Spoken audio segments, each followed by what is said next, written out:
Hello, y'all. The glasses are cute, but the glare, insufferable. So goodbye. Hi, do you love how last video I said I wasn't gonna be dyeing my hair and it's re-dyed? Well, it's because I had a job interview. Like, I'm not a liar. That was just what happened. Anyways, what are we drinking? Today I'm drinking something I actually like. I actually love, bitch. Red Bull. Red Bull has my money. Also, those glasses are the wrong prescription because I can see a whole lot better. That's crazy. The white peach has my heart. Anyone who doesn't like the sugar free, like I honestly just think you want to be different because really they taste the same. Like really honestly they taste the same. So let's actually be so for real. Anyways, I wanted to like crack it open with you guys. I love Red Bull. Well, okay. Ooh, ASMR. I love Red Bull in the sense that like I like the four, the four ones that I like, and then I don't really like the rest. Here's my ranking. Okay, number one, it's got to be white peach. I don't care if it's sugar free. I don't care if it's regular. That's number one. Number two is the elderflower, period. I honestly wish they had a sugar free version of that. Number three is the tropical, and number four is the blueberry. And then like five would just be like the regular. Honestly, I feel like the regular is pretty mid, given those ones. And then everything else I genuinely don't care about. If you like the like what is it, apricot, peach apricot, nasty. That straight sugar. Straight I feel like the point of drinking a Red Bull is that it's not as sugary as other like energy drinks. Like other energy drinks taste like I'm drinking like concentrated gamer piss. This is not what this video is about. Anyways, let's actually get back on track and do what this, channel is made for. In the last video, we talked about Bud missing his train. That made everyone really sad. I'm sure you cried. I mean, I cried the first time I read this book like multiple times. So like, I'm sure you cried. Um, and he's heading back to the library, back to the mission to try his luck the next day and see what he needs to do going forward. If you're wondering, like, will he ever meet back up with Bugs? No, no. Bud and Bugs never meet back up. I we can't think about that. Um, they're brothers at heart, but that just if you're hoping and praying, no, babe. The last time Bud sees Bugs is when he's throwing his suitcase out of the train. We've got some new characters for this second little segment. This is gonna be the second to last video, so I don't know if I like said that in my last video. I'm gonna be so honest with you guys. After like talking for 3 hours, editing it down to like 1 hour, I don't be watching those videos back. I really do not. So there's only gonna be 3 videos for this book. So in the second little chunk, we have Billy Burns and Lefty. So let's get to Mr. Billy. I feel like you can maybe guess by his name, he is a bully. Billy Burns the bully. Let's say that, 5, 12 times fast. Um, he's just a little prick, but at the end of the day, he's a kid that's hurting, and so like you can't really be too mad at him. And then Lefty, oh my gosh, one of my favorite characters in the book. I love Lefty. He truly he brings the family to Bud, both figuratively and like actually literally. He's just the first like breath of fresh air that we get after Bud leaves Flint, and he's just a genuinely nice person, and it's seeming to be a little bit rare to find a nice person in a book. So we love Lefty.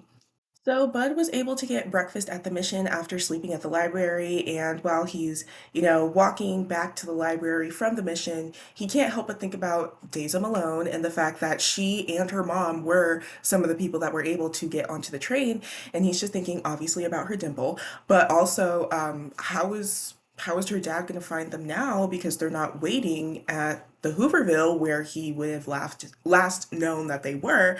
And again, this is just further proof that we as adults know that he was never planning to come back. But the kids aren't really in on the loop. Though I'm glad that they believe that he is coming back. I think it would rather, they don't need another thing to be jaded about. Of course, maybe it'll make them jaded later in life once they realize, damn, that man just left his family. It's a little crazy. The library opens and he meets the same white librarian as last time, and she says, "Hey, I actually do remember you from a long time ago. It clicked in my head when you left last night that you used to come here with your mom and you would hang out with Miss Hill and you would read these war story books, and you're really slay and smart." And this, I feel like it was a really cute interaction because Bud in his head was like, "Wow, I can't believe she remembered that." And I think it just, it's good to remember little things about seemingly random people because you never know how much it could improve their day just that they were noticed by another person. You know what I mean? Like, especially when you're growing up in foster care and you're growing up in really poor areas that are neglected, and just growing up as a Black person, you always feel like everyone is trying their best to not pay attention to you, to not notice you. It's either like you're overly trying to not notice me or you're like being racist. And so just having that nice interaction of like, "Hey, I've seen you before and you used to do this, this, and this, and it has nothing to do with the color of your skin or like your social status, your socioeconomic status." I'm sure he's not thinking all of that, but it's nice to be recognized in the sense that you're just a person. You know what I mean? I'm sitting here wondering as I'm reading the book, again, the librarian is a full grown adult. So I'm just wondering, like, lady, do you not realize that this child stopped coming into the library with his mom? He's dirty, he's bitten up, he's cut up, he sleeps outside the building, he eats at the mission. Like, I'm not saying the best thing to do would be to like call police or call CPS or even return him back to the home. But I am just saying, as an adult, especially in a place like a library, you should be trying to intervene or do something. But again, we do have to remember that this is the Great Depression and the people are poor as well as the resources around them are poor. So maybe it just wouldn't matter if she told someone, "Hey, there's this homeless child that is obviously homeless in the library." Maybe they'd be like, "Damn, there's another homeless child down the street. What you want me to do about it?" You never know. Let me fix my posture, child. I was all the way down here. Like, girl, what are we doing?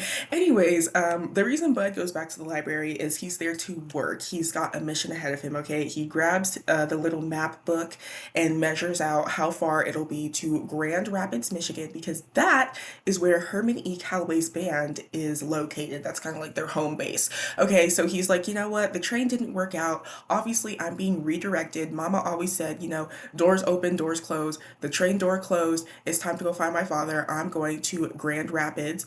Um, it's a little bit scary, but he realizes that it will take him one full day and one full night to walk to Grand Rapids. And he decides, I'm going to start out at night. It's hot in the day. I'm going to go get one more meal. After I get my meal, I'm going to go head out to Grand Rapids and found my daddy. Because he's hanging around at the library and he actually likes being at the library and likes putting his nose into the books, the entire day slips away from him and he doesn't end up going to the mission. However, the librarian noticed one, that he's skinny as fuck, which I think is just really funny. I think this is also kind of why I gravitated toward this book as a child. I'm not anything other than skinny now, but as a child, I was a stick. I was a beanpole. Everyone made sure to remind me as such whenever they got the chance. And I feel like the same is with Buddy. Every single adult that comes across him is like, "Wow, you must be hungry. Oh, you're skinny. Oh, you're scrawny. Oh, you're starving." And you know what? He probably was starving. He probably was concerningly skinny. I know in this picture, it's not depicted in the most horrible way. They're probably not going to put an emaciated child on the cover of a book for obvious reasons. But you can only imagine how small he actually must have been because every single person knows he is hungry. Anyways, she noticed that he had been there all day, hadn't eaten, and so she pulled out a cheese sandwich out of her bag and gives it to him and is like, "Baby, haven't eaten all day. Please have this sandwich." And it was like, I can only imagine one of those sandwiches that you would be super embarrassed to get in the cafeteria because this shit just popped. You see that? Hi. Hold on. Like a girl tries to do a cute hairstyle, something different, and her shit pops. Like, hello. Let's see if we can, because I'm really not trying to get up and go to the bathroom right now, babe. Like, I'm really not. Hold on. All right. Anyways, I can only assume it was one of those sandwiches that you were kind of embarrassed to get when you had no money in your lunch account. Like, literally, it was just like cheese and bread. I don't even think there was mayonnaise on there. Like, I remember, I think once, like, literally one time in my entire life, I went to get that free bullshit because I had never gotten it before. And I was like, "Oh, okay, whatever, I can still eat for free." I got that shit. I said, oh, everyone's looking at me. Bud is impoverished and homeless, not simply just poor. So he says thank you. And he goes outside to eat his sandwich before he heads on back. Well, not back, heads on to Grand Rapids, Michigan. As he walks, Bud is reminiscing about how this idea came to fruition about Herman E. Calloway being his father and how he came to, act on it. And he says that this idea, well, he says all ideas are like seeds, and there's a moment when they come bursting out of the ground to become trees, and he feels like this is, the moment of it bursting into the ground, but we're going back to when it was a seed that was planted, okay, right? And this is when we get to meet Billy Burns. So one night in the home, all the boys were talking to each other, kind of in a big group. Billy comes to be a party pooper and is basically like, yo, I'm better than all you guys because I know that my mom is coming back to get me. She just accidentally dropped me off here at the home. But I know she's coming back for me. And none of you guys know who your parents are because you're just dirty little orphans and you guys suck. Also, fuck you, Bugs. You're dirty, you're nasty. Some backstory about Bugs, okay, is the reason he is called Bugs in the home is a cockroach crawled into his ear in the home. They had to hold him down and try and get it out with tweezers. However, they only ripped off the legs and it just crawled deeper into his ear. And so he had to go to the hospital, urgent care, ER type deal to get the bug out of his ear. And then that is how he got the name Bugs. During that whole ordeal, Bud was the only person to stay awake through the night to see if Bugs came back from the ER and if he was okay. And, that's kind of how their friendship, their brotherhood blossomed from there, is that Bud was the only one to stay awake to make sure this guy came back safe. And so when Billy is egging on Bugs, when Billy is picking on Bugs so hard, it also affects Bud as well. So Bud speaks up and is like, well, actually, Billy, I lived with my mom for 6 years before she died. So I know my mama just like you know your mama, yet we still here. We're all still here. Other kids start peeping up too and being like, yeah, I used to live with my mom. I know who my mama is. I used to live with my grandma. Then Billy, feeling a bit insecure, he rebuttals and he's like, I'm hearing a lot about moms here, and I ain't heard nothing about no daddies. He clocked them. He clocked, like, I cannot lie because they all went silent. He clocked their tea. He really did. He says, I'll give anyone who knows their daddy in this room a nickel. I'll give you a nickel. And I'm just like, wow, like it really be your own community because it's obvious that, I actually looked up the demographics of Flint, Michigan, and it's niggas, okay? It's mostly niggas. So it's your own community that really uses community-wide problems against you. Like having an absent father is absolutely a problem in the Black community. You don't need to bully them for it, Billy. I don't think you know your father either. Like, hello. That whole ordeal is what made Bud say, hey, Billy, I actually do know my father. It's Herman E. Calloway. Now, Billy ends up laughing at him, and it's not like Bud really won this argument or anything. It's not like anyone believes him. But this is when the seed was planted. He says that he didn't even really mean to say those words out loud, but they had been brewing in his head with the years that he was looking at his flyers, and it finally kind of came to fruition. The seed was planted. He said out loud, Herman E. Calloway is my father. The flashback is over, and he kind of says to himself in real time, he's thinking to himself, I'm so glad that mama left behind these clues. That's what she must have been doing, is she left behind these clues because she knew that she was about to pass away soon, and she also knew that I needed to be able to find my father. Do we necessarily know that is true, that we knew that Jesus, that his mom knew she was about to die soon? I cannot spoil that for you, babes. We have to find that out in the next video, I'm pretty sure. But he's under the impression his mom knew she was about to die. That's why she left him these clues. I wouldn't say that's entirely accurate. I think she was keeping these mementos for her own personal reasons, and they were basically physical manifestations of her demons, which I promise you I will be able to explain that later. But in his mind, he's still a kid. He wants to believe that his mom left thinking of what he was going to do. And I can't confirm or deny that. You know what I mean? But he's always thinking the best of his mom, and he thinks that, basically everything in his suitcase is a clue. And were they intended to be clues? I don't necessarily think so, but Bud is smart enough that he was able to kind of piece things together, and I'm very happy and I'm very grateful for that. Um, Unfortunately, I don't think that was his mom's intention though. Bud says that Flint just ended all of a sudden, and now he's in the country between cities, which is, what tends to happen. But again, as a kid, I'm gonna assume he's actually never left Flint. I'm going to assume that. So I don't even know if this kid has seen a highway before. I don't think he's walking along the side of a highway. It definitely says he's in the country. Thank God.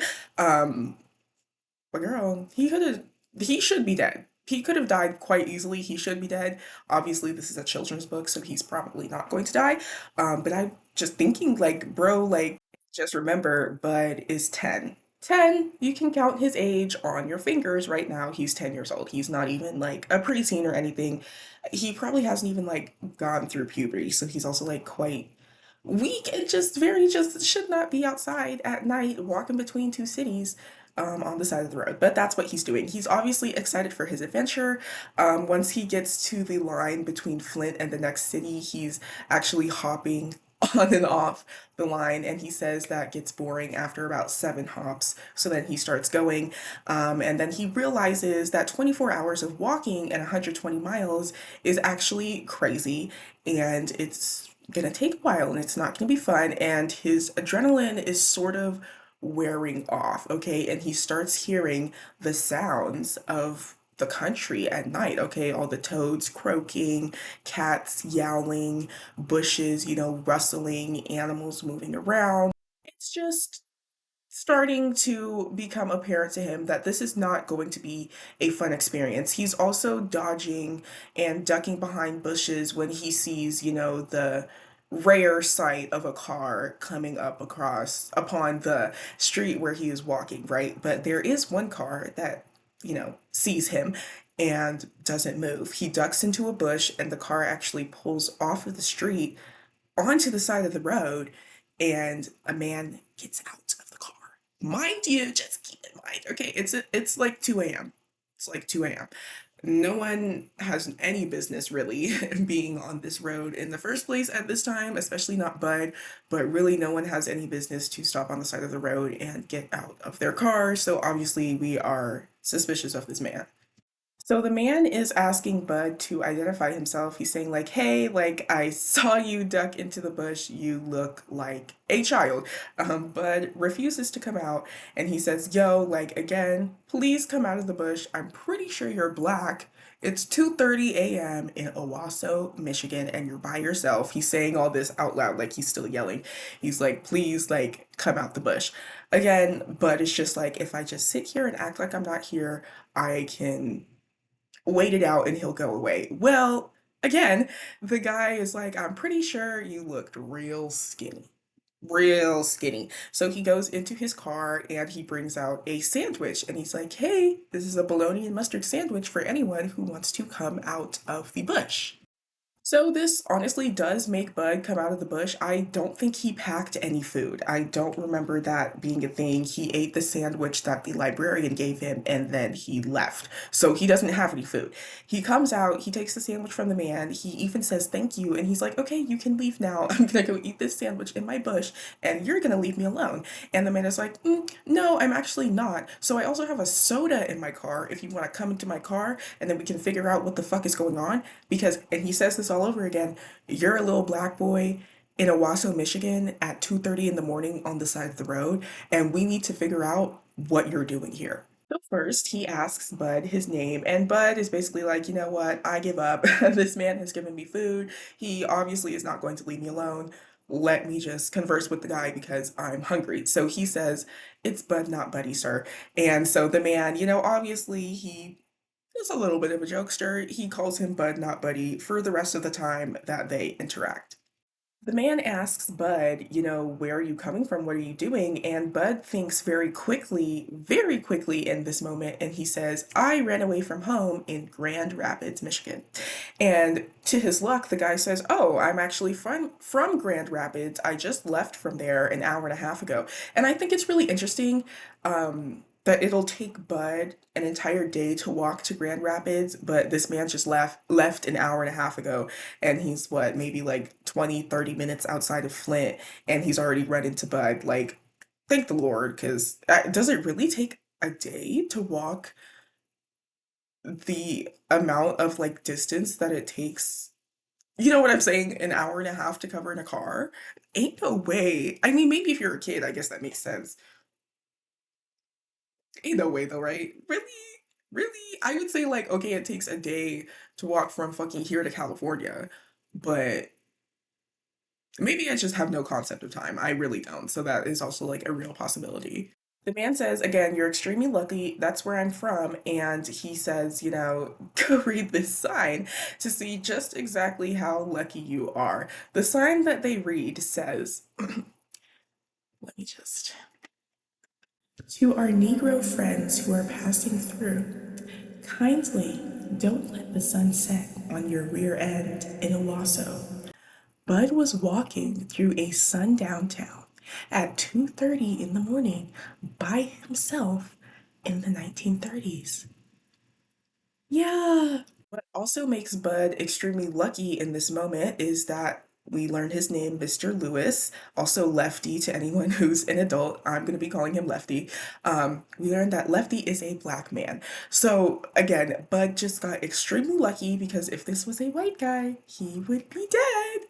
So Bud ends up getting into the car very reluctantly, okay? He knows that this man at least is not going to lynch him, but he is still very skeptical, which, he should be. We've read the rest of the book. Okay, the Amoses didn't lynch him, but they sure got pretty damn close. And they weren't white. That just gets under my skin every time. So it's only natural for him to still be a little bit scared of this dude. So when he gets into the car, he sees that in the passenger side, there is a box of bags of blood. Okay, and he's still a child. So when he sees bags of blood, he thinks, oh, this guy's a vampire. He's going to drain my blood in this car and he's going to kill me. So he locks the car door and he tries to escape. He tries to, press on the what is it called? Pedal. There we go. I can drive, I promise. Press on the pedal, tries to leave. It doesn't work out. He's 10 years old. I'm pretty sure he can't even see over the dash. He has no idea how a car works. I don't even think he put down like the parking brake. I think that's why it stopped. Um, and Lefty catches up to him and is like, hey, what the fuck? He says something that is the whole reason I even told this little snippet of this story. And he says, now if you were from Flint, I could believe that you thought I was a vampire, basically because they're stupid as fuck. They're uneducated. But you said you're from Grand Rapids, so stop playing these games. I know that you know I'm not a vampire.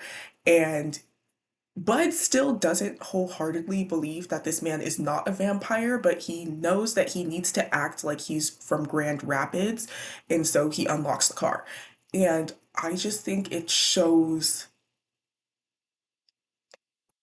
how smart Bud is for where he came from. Okay, like he is smart, but unfortunately he's not educated. So does he necessarily know that vampires aren't real? No, but I'm sure he's read multiple books about vampires in a place where most people can't even read.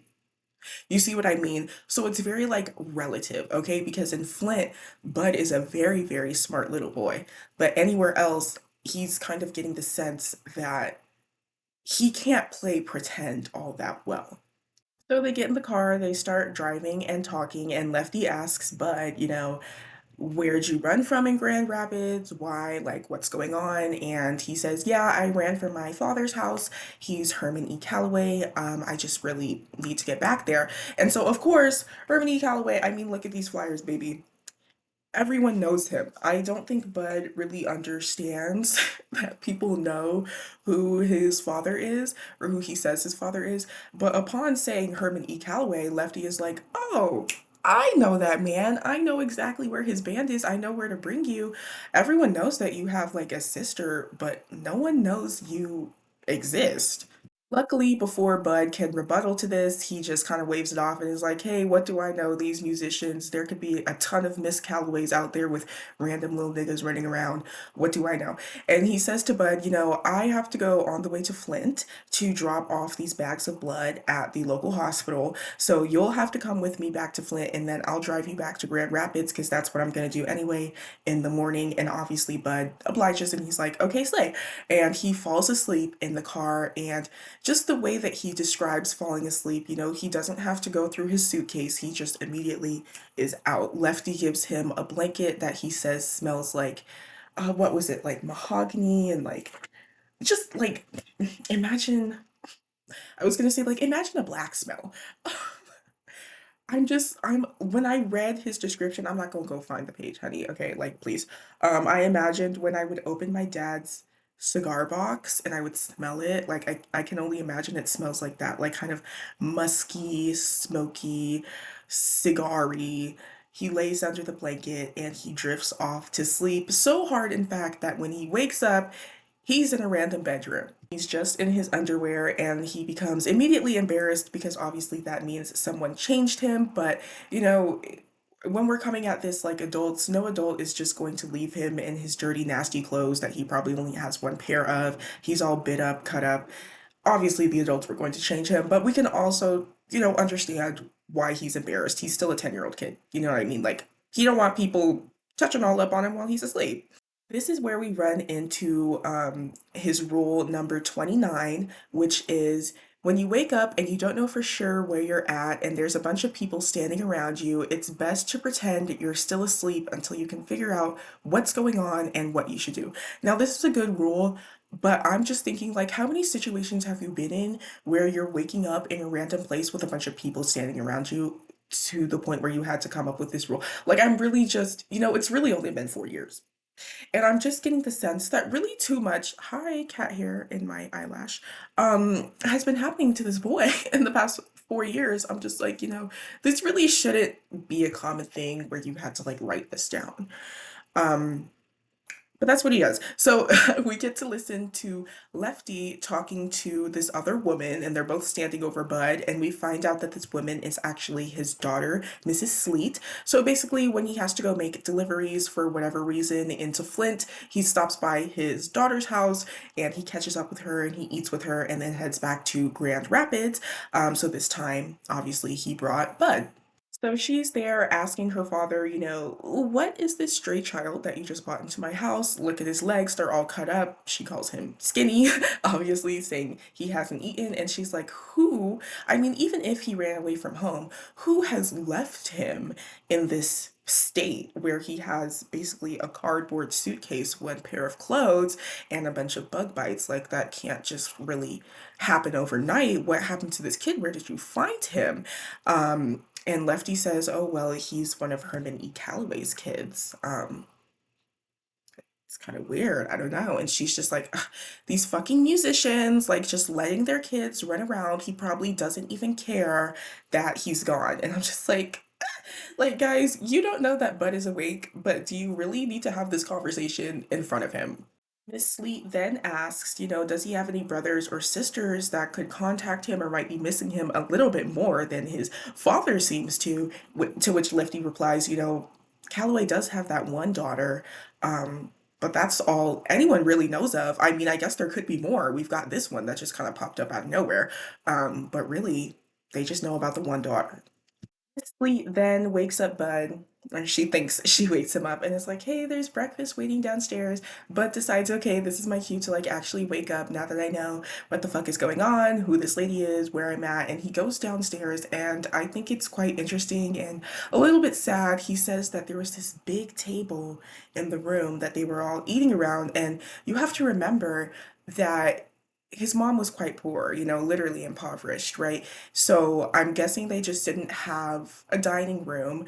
And then the only other places that he's really eaten are the cafeteria in the home and then the cafeteria at the mission. So we kind of realize in this moment that Bud has never seen or eaten at a dining table. And you might be like, oh, well, what about the foster homes? We can only imagine that the foster homes were, on the same level of poor as everyone else in the area, you know what I mean? If not just like a little bit better, able to feed just like one more kid.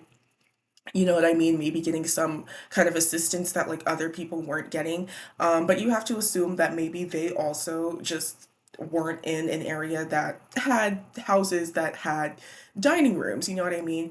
But I also can't help but think that a lot of those families just didn't let him eat at the dining room table. Because ain't no way the Amoses would have let him eat in the dining room. They probably would have told him to eat outside or something like that, you know what I mean? So just very sad. But after the meal, they get back in the car and they head over to Grand Rapids. And Lefty tells Bud, "Hey, I sent your papa a telegram telling him that we are on the way." And Bud says, "Oh, well, ain't that just great?" I'm actually gonna read the telegram because I think this little moment where Lefty has to teach Bud what a telegram is pretty cute. Because again, Bud is smart, but he's not necessarily educated. So he can read the telegram, but he barely even knows what the words mean and what's going on. So the telegram reads, HEC stop Bud OK in Flint, stop at 4309 North Street, stop return 8 p.m. Wednesday, stop Lefty stop. Bud asks, "Hey, so what the fuck does this mean?" And basically he explains HEC, Herman E. Calloway, all the stops are periods. And I just think that it's a nice little piece of history having him explain to him what a telegram is. I thought it was cute. I thought it was just nice to see how people used to communicate. I mean, why didn't we have periods? A dot is way easier than putting stop. On their drive to Grand Rapids, they get pulled over by the police. And this is like, again, high stakes situation. Obviously, on the way between Flint and Grand Rapids, there is a sundown town. So even when the sun's not down, they're fucking racist. So getting pulled over is really not the cutest thing ever to do right now. So what Lefty tells Bud to do is, "Hey, I'm holding a little suitcase. I'm holding a little bag. I need you to grab that, shove it under your car seat, and shut your fucking mouth." And Bud says, "Oh." Bud has chosen to trust this man because he's able to get him where he needs to go, but fully trusting any stranger would be a very bad thing for Bud. So he doesn't fully trust this man. And obviously, he has just been told to conceal something and he has no idea what's in there. So in his little 10-year-old brain, he's thinking, if the police start shooting, do I stay in the car and assume that Mr. Lewis is going to take a shot for me, or do I start running? And it's so unfortunate that he has to think this way, but he has to think this way. And there are still black children who have to think this way. And yes, this book is a throwback. Obviously, it's from the 1930s, but in many ways, not much has changed, okay? Because still, if two black men get pulled over by police and they're not necessarily doing anything wrong, I mean, we have the suitcase, we'll get to that, y'all. They're not necessarily doing anything wrong. It's still a very harrowing situation, no matter the age. Bud is 10 and already knows this is bad. The police are not people that we like to see, especially given our skin color. So it's a little bit scary, child. The officer comes over and asks, "What are you guys doing? Where are you guys heading?" Lefty says, "Hey, this is my grandson. I'm just taking him back to the house, just doing a cute little trip." To which the police officer says something very We can call it microaggressive, we can call it subtle, but really it's just racist. I really hate the word microaggression because a microaggression is still racism. Just call it racism. You're being racist. I don't care if it's micro or macro, you're still a fucking weirdo. Anyways, he says, "Oh yeah, you two look alike. Cool, that's your grandson." Obviously it doesn't describe really how Lefty looks. I'm going to assume they don't look alike. I'm going to assume the only reason he's saying that is because they're both black. And let me tell you a story, child. Okay, when I was in high school, when I was in high school, there was me and this other black girl and in the same class, and because both of our last names started with a W, when we would like line up and do like the seating chart and stuff for that particular class, we were always sat next to each other. Did we look alike? No. Were we the same skin color? No. Did we weren't even like the same kind of black. Do you know what I mean? Like I just feel like black people look like they're from different states in the United States. I feel like I kind of give Florida black. I feel like maybe this is like a weird conversation to have. We just were not the same kind of black. We didn't look the same at all. We were just two black girls who happened to be standing next to each other in that class. And the teacher would always get us mixed up. Our names were not the same at all. Our names were not the same at all. He would always get us mixed up and he would call us twins. Oh, the twins. I didn't realize that was my name. Anyways, just coming from living life as a black person, I simply have to assume that these two don't actually look the same in the slightest. The cop simply explains, yeah, we're just union busting right now. Sorry. We're just looking for labor organizers because they've been coming over from Detroit into Grand Rapids and Flint. Sorry, did I say Detroit? Detroit.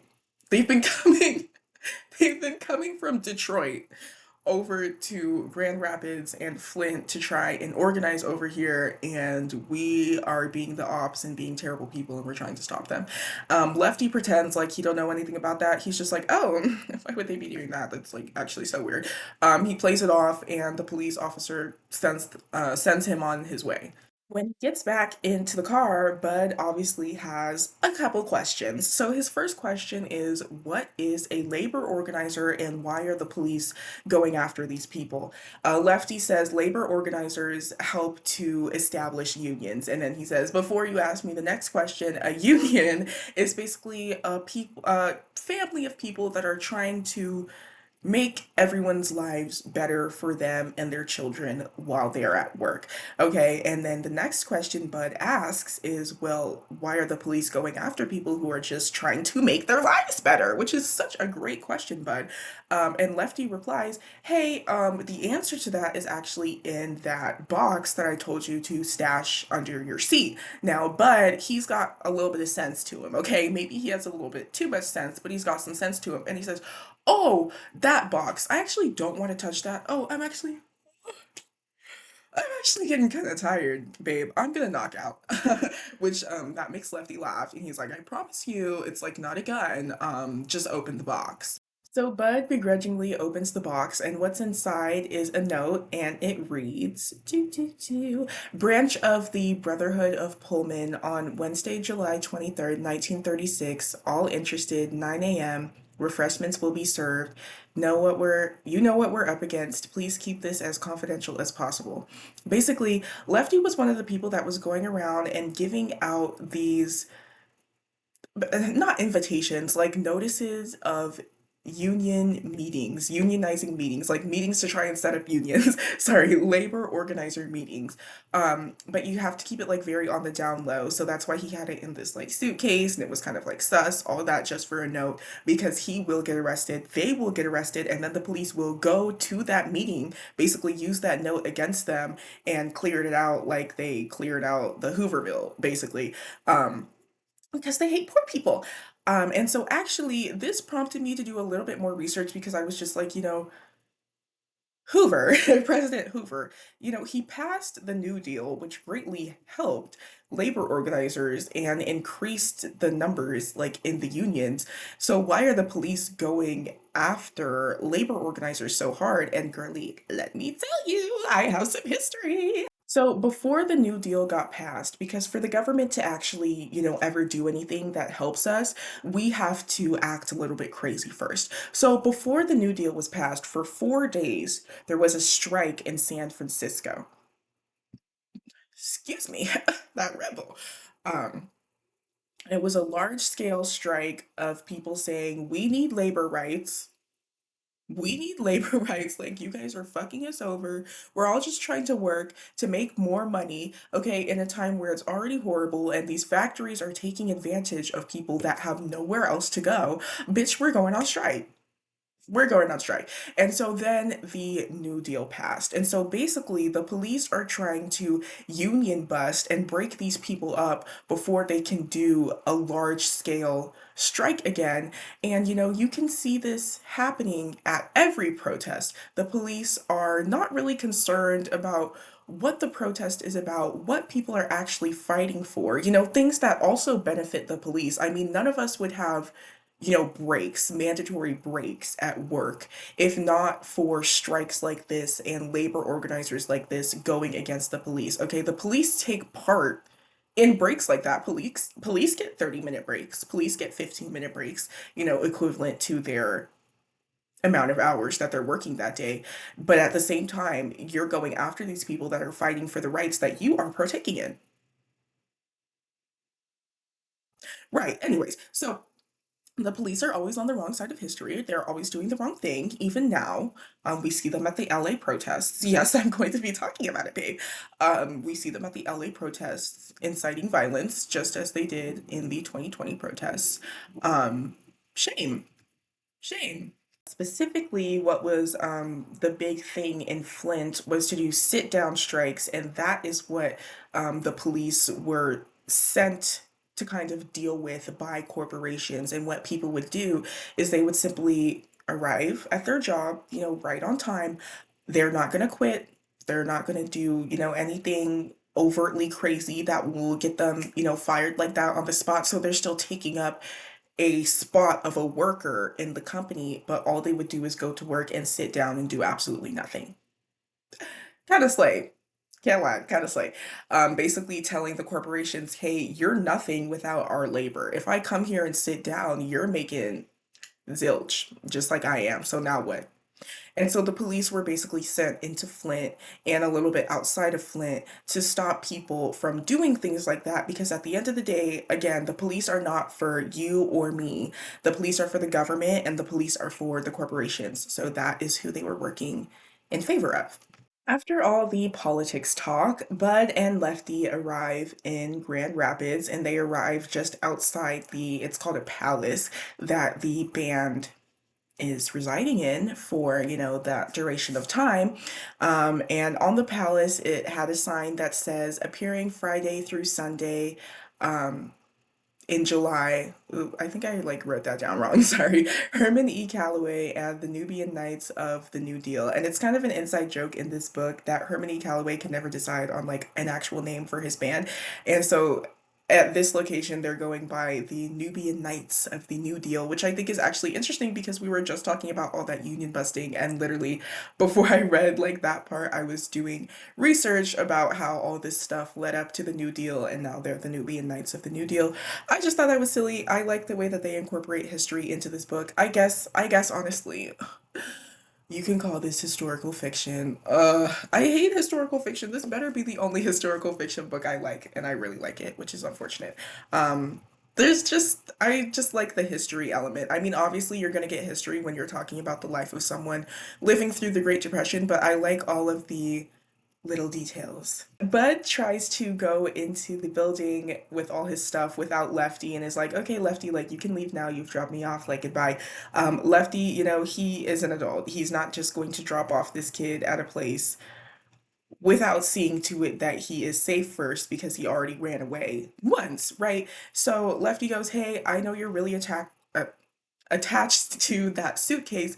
Leave the suitcase in the car. Go talk to your dad. If everything goes well, I'll just bring you the suitcase and I'll be on my way. Otherwise, you'll come back out and I'll have your suitcase, right? So basically, he's just trying to not give him the chance to run away again because he's not sure if he was just dropping this kid off. Now he got what he wants. He's in some random place. It's not actually his, he's just trying to make sure that Bud actually gets to where he says he's supposed to be getting to. Bud walks into the palace and he sees the band. He sees Herman E. Calloway. He sees them all, right? He continues to just walk straight up to the stage. And as he walks up, they're in the middle of a conversation and they're talking about a fight that Herman E. Calloway had gotten into some years ago. They're talking about it like it's an old memory. And while he's eavesdropping, Bud hears, a line that lets him know, okay, Herman E. Calloway is my father. So basically, he got into this fight and he starts losing. He punches this guy. He punched the wrong dude. He starts losing. And he says, hold on, let me bring up the quote. He says, there's a time when you're doing something and you realize it just doesn't make any sense to keep on doing it. You ain't being a quitter. It's just that the good Lord has seen it fit to give you sense to understand enough is enough. And if you remember in our last video, that's kind of, the line of thinking that Bud had when Todd was beating the fuck out of him, right? When he curled up into that ball, he was just like, I had the good sense to realize that fighting this man is not the answer. I'm just going to wait until this is over. And so that really gives Bud the courage to fully get up on that stage and do his business, child. So when he gets up on the stage, the drummer, Jimmy, asks him, what he wants. They think that this other lady who basically sends them talent, basically sent this little kid to come try out for some part of their band in a sense. And he says, no, I don't know who that lady is. I came here to see my father. And the drummer says, okay, well, why did your father send you here? I mean, the palace isn't open yet. We're not playing yet. Are you supposed to meet your daddy here? Like, where's he at? And Bud says, no, my dad's part of the band. And I think this is a very funny little moment because all of the band members then look at the drummer and is like, another one, another one. So basically the drummer's poor. And the drummer is like, come on now, y'all. This ain't one of mine. Okay, this ain't one of mine. Who's your daddy, son? Who's your daddy? Spit it out. Um, and Bud is extremely brave here. Bud says to Jimmy, don't worry, you ain't my daddy. He turns and looks directly at Herman E. Calloway, and he says, you know it's you. I know it's you. That is where I have to leave you guys. Yes, I know we left on such a cute little cliffhanger. So, yeah, Bud just confronted Herman E. Calloway, and we're gonna find out if this leads to him finding his family or him being back on the street. And you'll just have to join me in 2 more weeks, child. And don't worry, okay, I will continue to be on time just like I was with this video. Thank you so much for joining me. Again, this is my favorite book in the world, so I'm having so much fun here. I hope you are too. Again, meet me in 2 weeks for the finale, for the ending. I promise you it's a beautiful ending. You're gonna love it. Stay literate, y'all. Drink your Red Bull and have a great day. Thank you.